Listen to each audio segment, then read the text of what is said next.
Welcome back, everybody. So the other day I was out fishing with Flutter Spoons, which is one of my favorite baits to throw in fall and early spring, and I was figuring why not go ahead and try and push the limits. So this is the typical Flutter Spoon that I use. It's like a 5-inch. I wanted to see how big we could go and still catch fish. So we got a 6.5 and an 8, and I don't know if we're going to end up catching fish on any of these, but we're most certainly going to go ahead and try. This video is going to be a little bit disjointed because I was out fishing with the Flutter Spoon already, and we already caught fish on the small one. So we'll show those, but we're going to start off with our medium-sized one. If we end up with a bite or a fish or something like that, we'll move up to the Magnum. I don't have high hopes that we'll catch one on that, but you never know. And I apologize, sound's probably going to be a little bit awful because we're fishing next to a dam. This is one of my favorite places to throw this because there's few snags.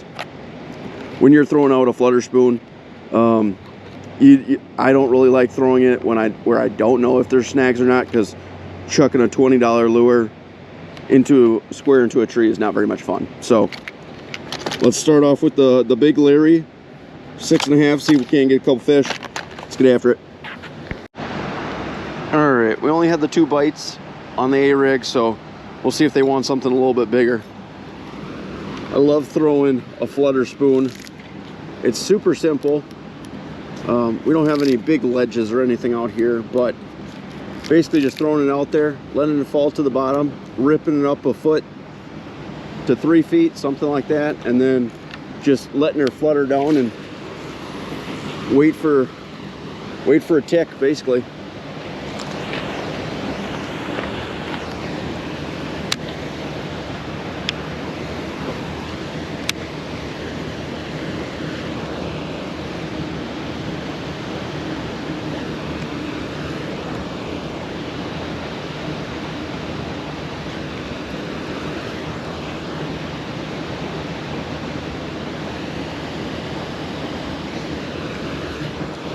Got one.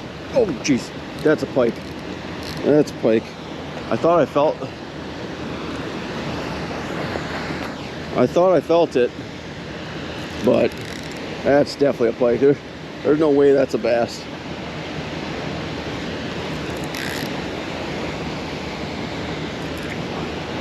Oh, did they come off? Feels like it's rubbing or something.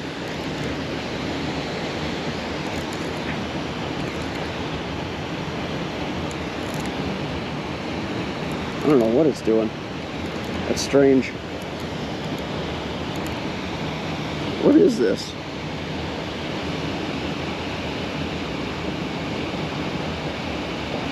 It's got the strangest head shakes.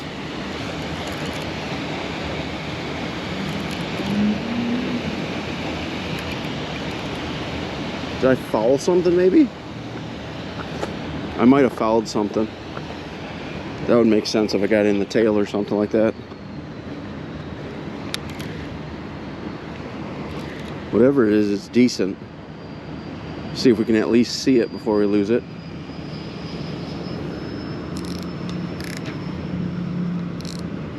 That's probably why it's fighting funny. Yep.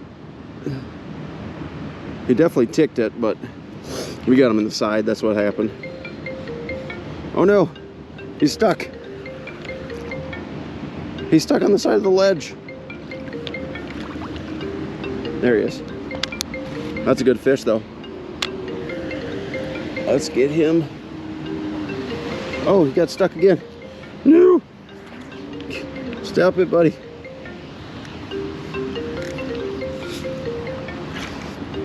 Getting telephone calls. How'd you manage this? Oh, I don't even know how to get him out. We'll have to work on this. All right, we are able to get him undone. Don't go back in there.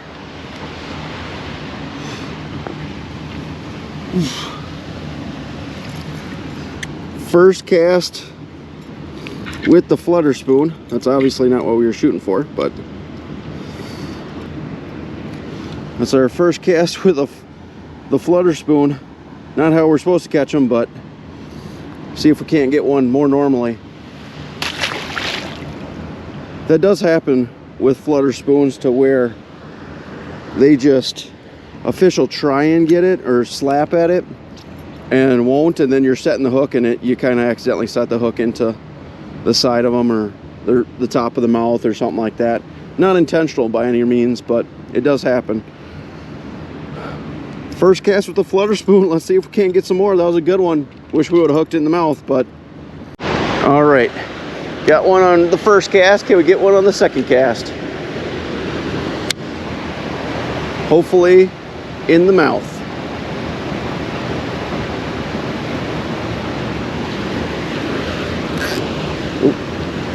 That's not good. Definitely want to have your drag pretty tight initially, because a lot of times you're setting the hook on a slack line. Oh, got one. Oh, I had one.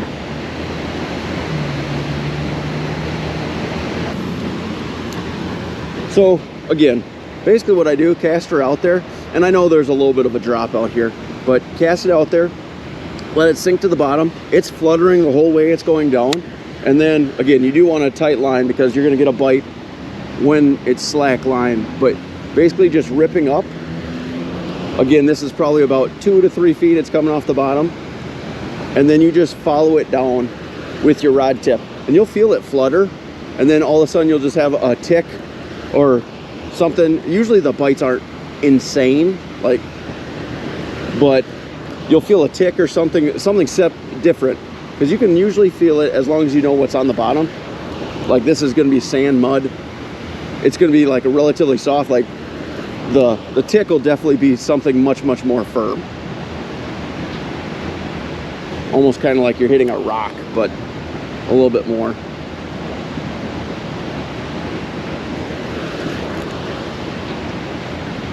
This is one of my favorite ways to fish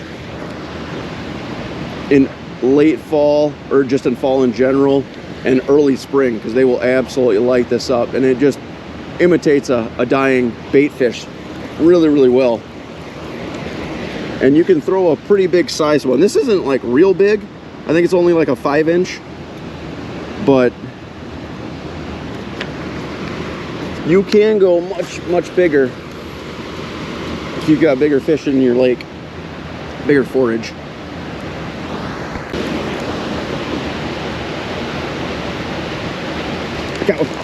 Got him. Oh, I missed him. Shoot. Felt that tap. Shoot, that was where the other one bit.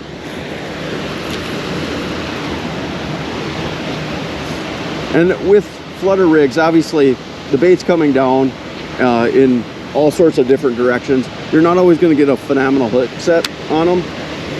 You can add, a single hook or a treble to like your split ring or swivel on the front to kind of increase your odds a little bit, but ordinarily I don't have too awful of a time setting the hook into them. That one we did stick for a quick second, so just must have skin hooked them.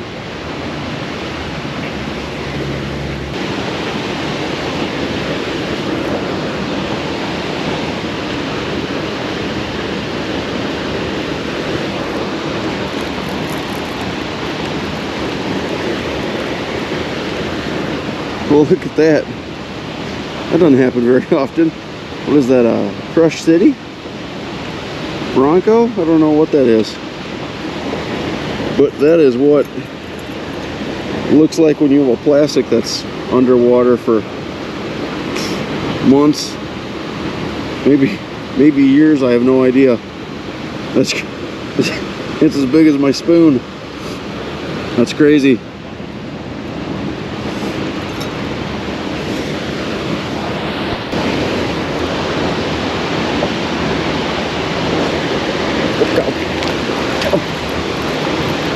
Smoked it. Little guy though. Little guy. Oh, he came off, man. That's disappointing. Well, there's our first bite. Well, second bite. First hooked fish.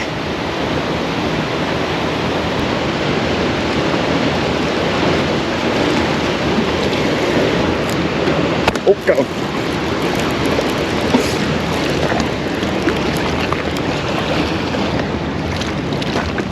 Or I've got a can. What are the chances of that? What is that? Kick? Is that I mean, it's rusted through. That's probably, I would assume that's old. Pop tab looks kind of newish. If anybody's ever drank Kick, let me know how it tastes. I've never seen that before. Well, we're cleaning up the lake. Caught a bait the other day and now we're catching cans. It's probably a sign of a bad day. So for my 5-inch flutter spoons, I never put extra hooks on, just because I don't think it's really necessary. But when you start getting into the Magnum spoons, these fish will slap at this bait, and you know, just a single treble on the bottom doesn't do the greatest job of hooking up with them. So when I get bigger ones, I do put on the extra set of hooks. You always put it on the cup side or the concave side, just so it doesn't mess with the action, and you're gonna get many fewer hang-ups. But so let's chuck this out there. This is starting to get a little bit ridiculous. I've used a spoon this size before and caught pike, but I've never used the Magnum size spoon. So it'll be interesting to see if we can catch one on this, and then especially on the bigger size. So let's get after it. See if we can't get fish in all 3 sizes. All right, first cast. It is a very cold 33 degrees out right now too, so hopefully the fish are interested.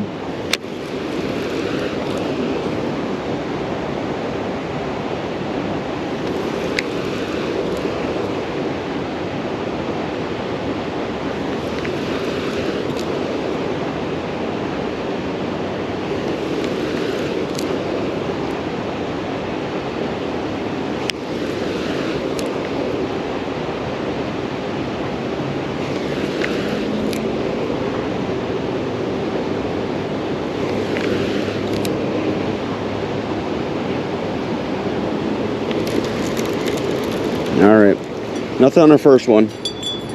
Oh, except for a leaf. I don't think this is going to be an easy thing to do by any means, but keep checking around, see if we can't get lucky. Well, we didn't get a bite on the small one either, so for just kicks and giggles, might as well try to throw the Magnum just to see if we can't get lucky. Typically we catch them on the small one, or the 5-inch, so might just be a bad day, but we'll throw this out a little bit. The difference between the sizes and the amount of effort that it takes to work them is absurd. The 6.5 to the 5 is insane. I can only imagine the 8 is, it'll wear you out, I think. So we'll fish this for a little bit and see if we can't get somewhat lucky.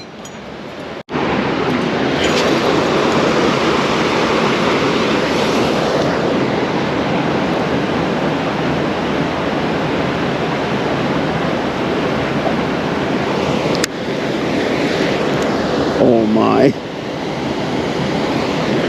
That thing is so heavy. Good Lord. I don't know how long you could honestly throw this without getting tired.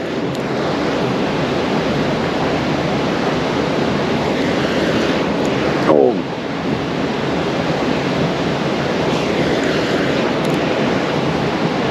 If you're looking for a bicep workout, throw an 8-inch plus flutter spoon.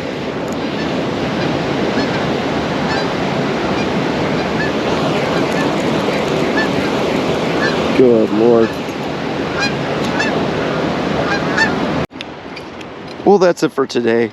I don't know how anybody throws this thing for any extended period of time. Shout out to the boys down in Texas that do this regularly. You're a different breed, but we'll keep throwing flutter spoons until the lakes ice up. But we didn't have a single bite today, which is pretty abnormal, even on the small one, so probably just not a great day. But welcome back, everybody. So we are still trying to catch our fish on our big flutter spoons. Still haven't had a bite on the medium-sized one or the large-sized one. So we're still doing that. We still have a couple weeks probably until ice, but it's like 31 degrees right now, so it's not too terribly far away. Not too much time to try and catch a couple fish on this. So we're going to start off with the biggest one we got. If there are aggressive fish, I want them to see that one because I feel like it's going to be the most difficult to catch a fish on. So that's what we're going to do. Let's get after it. Welcome back, everybody. So we're out throwing the big flutter spoons again. It's an absolutely gorgeous day. I have no idea why I'm not in the boat this morning. Weatherman did not say it was supposed to be this nice, so that's missed opportunity. But nevertheless, we're out at the lake, hopefully finally getting something on our big flutter spoons. We'll start with the medium one. I'll be happy if we catch one on this, and if by some chance we do, we'll move up to the big one and see if we can't catch something on that. But let's get after it. Well, this is it. It's our last day throwing the flutter spoons. I've been out probably 4 or 5 trips and not had a bite. Fishing's been really rough lately, so this will probably be our last attempt at it. We're going to throw the medium one.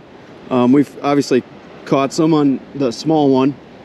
So we're going to see if we can't catch one on the medium one.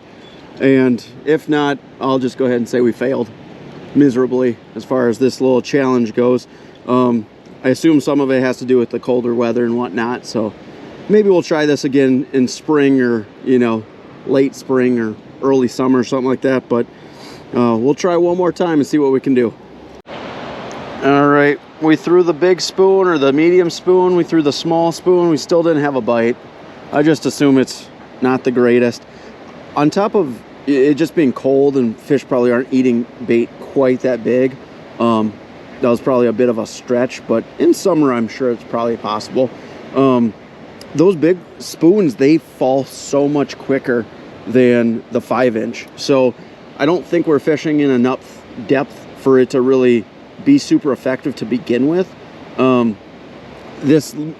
smaller spoon, or the 5-inch spoon, it probably flutters in the water column probably an extra half second almost, maybe even a little bit longer. So giving those fish a lot more opportunity to get that bait. So I think that's another thing that's working against those bigger ones, is we're probably just not fishing in the most ideal of situations. But that's it for the flutter spoons for this year. I do love throwing flutter spoons, and again, in fall, early spring, they work wonders. I've caught a lot of decent sized bass on them, but I've never really fished flutter spoons this late in the year, and clearly they don't seem to be super effective. We're gonna downsize baits and just see if we can't catch any fish at all for the next day or couple days. But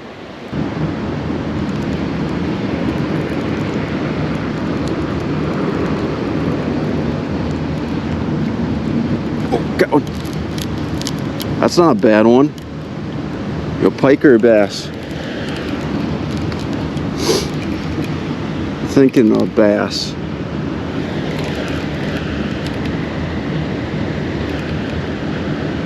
Oh, that's a good one. Come on, buddy. Don't come off. Don't come off. That's a good one.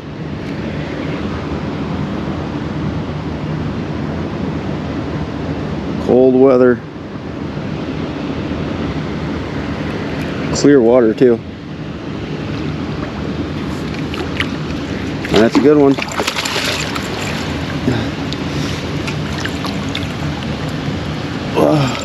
Do you think he wanted that? All the way down his mouth. That's a solid 2.5, maybe, probably 2.5. I don't think it's 3. Let's get him unhooked. We'll have to get some pliers because he got that down there. Let him go.